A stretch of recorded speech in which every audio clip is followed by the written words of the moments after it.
وكان العمل جماعة ما في ستراسبورغ الفرنسي. هذه كرة بالجهة اليمين، الله الله،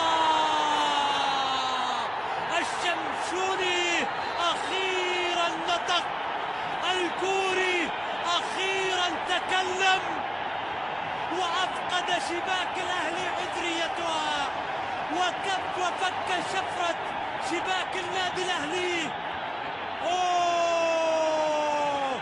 نطقت، صمت كثيرا ثم نطق كبيرا. الشمشوني يونغ سو صمت كثيرا ثم نطق كبيرا في كرة على طريقة ممتازة. المتابعة كانت من كامل موسى للفريدي اللي حاول المرور، الله الله، جول جول. وعاد الهلال مع المهمات الثقال، عاد الهلال مع المهمات الثقال.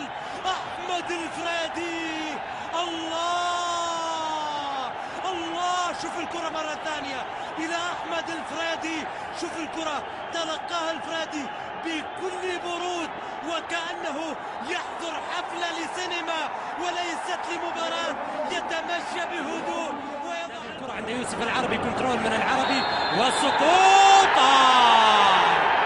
ضربة جزاء الأهلي من الوريد إلى الوريد.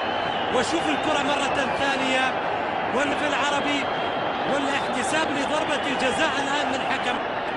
شوف الإعادة بالبطيء مرة ثانية، وياسر المسليم والشلهوب، جول.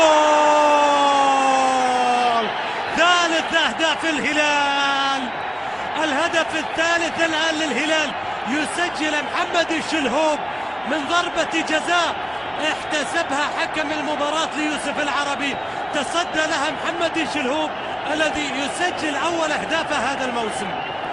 أخيرا يسجل أول أهدافه. طبعا اليوم 3 لاعبين يسجلون أول أهدافهم هذا الموسم.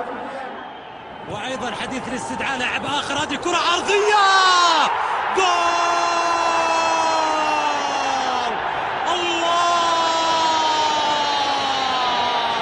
هدف رابع للهلال، هدف رابع للهلال في قمة الجولة الرابعة، في رابع المباريات بدوري زين على ملعب الملك فهد. شوف الكرة مرة ثانية، ستوب ستوب ستوب، وشوف الهلال التوب، جت الكرة عند أسامة هوساوي وسجل الهدف الرابع.